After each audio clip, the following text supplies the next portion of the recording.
Today I'm going to use the F word. That's right, the F word. Feedback. I know, pretty scary, right?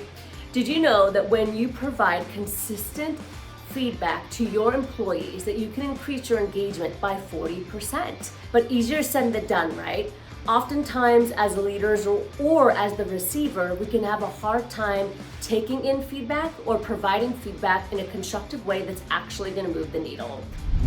Hi, I'm Natalina Nastradine. I'm the CEO and founder of Rise Up For You, and welcome to Rise Up For You TV. Today I'm going to break down for you a quick little strategy of how you can provide feedback in a way that can be receptive and move the needle forward for your team and its engagement.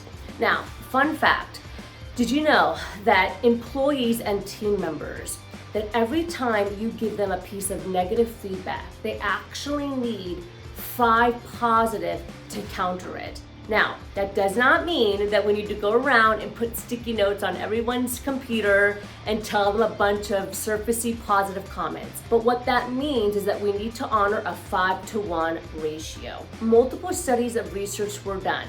3 completely different studies of research, by the way, were done about how to give feedback. Research was done at a university level, research was done in the workplace, and research was done when it came to marriages. And they found in all 3 instances that the relationship in a marriage, the engagement in the workplace, and the performance of the students increased when they had a 5-to-1 ratio, 5 positive to 1 negative feedback ratio. So, how can we implement this in the workplace? Now, again, I want to clarify that this does not mean to go around and create a bunch of fluff positive feedback statements for your team.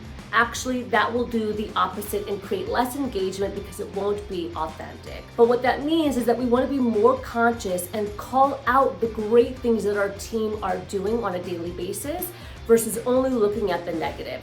Which is very normal, by the way. You're not alone. The human mind tends to look at the negative more than the positive. But the reality is that your team every single day are doing a number of amazing things.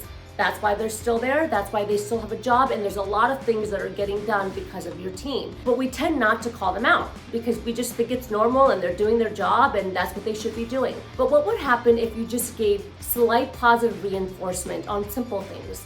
Such as saying, hey, that email that you sent to the client, very well written. Thank you for that.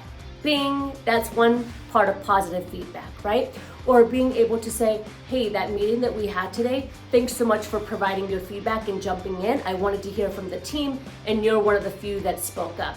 Bing, that's another, just small little things that we can do to provide that positive reinforcement. So when we do get to the opportunity where we want to provide some constructive feedback, they don't feel like they're getting beat up or that they're not enough, which oftentimes can be the outcome of an individual receiving feedback from their leader. Now remember that 83% of professionals struggle with self-confidence in the workplace, not feeling enough, imposter syndrome, perfectionist mindset. So if your team member is only ever getting negative feedback and they don't know what they're doing great, that self-confidence, that self-talk is gonna come in and make them feel and validate that they surely are not enough.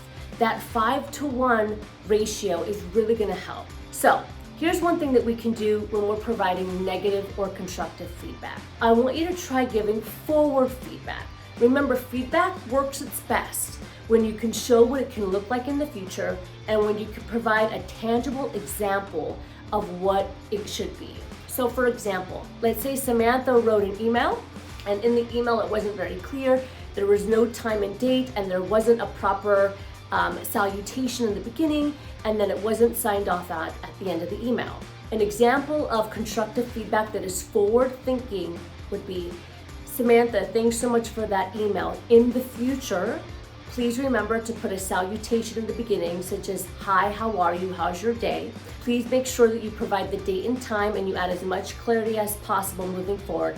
And don't forget to sign off with a warm regard or a greeting at the end. Please remember to do that in the future. So you see that I'm showing in the future, this is the shift that I would like to see. This is what we call forward feedback. So remember that in today's workplace, $1.2 trillion is wasted because of poor communication. 95% of leaders think they're self-aware and only 10% are. And 83% of professionals say that their number one challenge is self-confidence. So when we're able to provide feedback in a positive, constructive way, and when we remember to highlight the things that are going well, this can help minimize the time, the money, and the energy that's wasted every single day when it comes to the workplace and employee engagement. Again, my name is Natalina Nasterdy, and I'm the CEO and founder of Rise Up For You. Welcome to Rise Up For You TV. If you haven't already, make sure you click subscribe. Each week, my team and I are bringing you strategies and practical tools that you can use in the workplace as a professional, as a leader, and as an entrepreneur. Your success is our success.